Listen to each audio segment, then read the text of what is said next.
دع لذيذ الكرى وانتبه ثم صل واستقم في الدجى وابتهل ثم قل يا مجيب الدعاء يا عظيم الجلال يا لطيف بنا دائم لم يزل. دع لذيذ الكرى وانتبه ثم صل واستقم في الدجى وابتهل ثم قل يا مجيب الدعاء يا عظيم الجلال يا لطيف بنا دائم لم يزل. واحد ماجد قابض بسيط. سلام البنات، ان شاء الله تكونوا لاباس. اليوم جبت لكم واحد الكراتا مشخشخ بالبطاطا والزيتون، هايل هايل هايل، جربوه ما تندموش. ما نطولش عليكم، نبداو طول الكراتا نتاعنا. اول حاجه نجيبوا لهنا مقلاة، حطوا فيها قطعه من الزبده وشويه زيت، نقليوهم مليح. بعدها نجيبوا الدجاج، صدر تاع الدجاج. لهنا ديروا الكميه على حساب عدد افراد العائله تاعكم.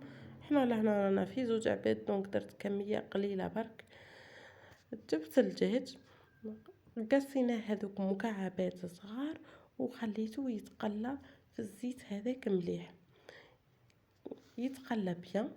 بعدها جبت بصله، لان قيمه حبه متوسطه تاع بصله، تحبوا تقطعوها مكعبات صغار، تحبوا ديروها ترحيوها كيما تحبوا، كل واحد وكيف يحبها. انا نحبها هكذا مرحيه.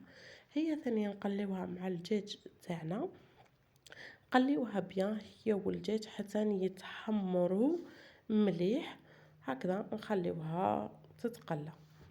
داكا غير البنات، هكذا راني نخلط ونعاود فيها باش تتقلى لي هذيك البصله سورتو مليح. والنار تكون متوسطه يا البنات، يعني ما تشعلوهاش بزاف باش ما تحرق لكمش البصله. التوابل اللي عندنا في هذا الطبخه يعني ولا الاكله، عندنا ثوم، عندنا ملح، عندنا كركم، عندنا كزبر، كمون وفلفل عكري. اول حاجه انا لهنا زدت الثوم، حطيت قيمه 3 حبات ولا 4 حبات، مش حبات، سنات ثوم، ترحيوهم مليح ونحطوهم يتقلاو مع تاع الدجاج والبصله تاعنا، يتقلاو مليح، يعني ما نخليوهمش يتحرك الثوم تاعنا. والنار تكون كما قلت لكم متوسطه. بعدها انا نزلنا لها الملح ما تكثروش البنات منه، خاطرش عندنا الزيتون.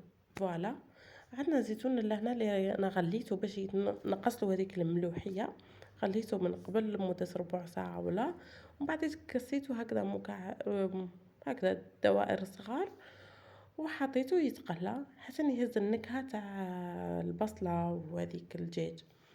وبعدها باش زدت التوابل تاعنا اللي هما الكمون والعكري والكزبر هنا انا جبت البطاطا تاعنا، قصيتها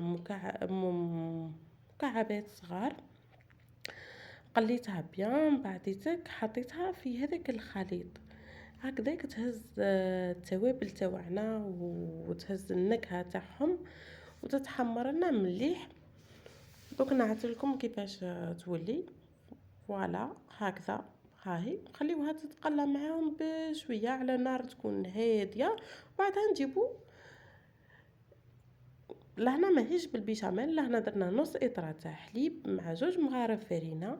درت لهنا التوابل تاع البطاطا، يتباعوا عن تاع الاعشاب هذو اللي يديروا الخليط هذو. انا واحده حبيبتي جبتها لي من مغنيه مع شويه جبن مرحي، كونتيتي كيما تحبوا، كل ما كثرتو كل ما يجي بنين خير وخير. خلطوهم مليح. انا لهنا غلطت ما خلطتهمش طول كبيت ترموكاتا مع التصفار والاخر طول كبيت، مي خلطوهم نتوما مليح. انا بعديتك باش خلطتهم كي حطيتهم من المول. لهنا راني مازلت حاطتهم في المقله، رحت فرغتها وحطيتهم في المول هكذا باش نحطوهم في الفرن، في الفرن. هاهي فوالا. بعد الاخر لنا نحطوهم في الفرن على درجه حراره 180، هذاك هو ينشف لنا الحليب تاعنا. وهاهو هذا هو الكراتان تاعنا. جربوه البنات وخليوا لي رايكم في التعليقات، وشهيتكم في الجنه ان شاء الله.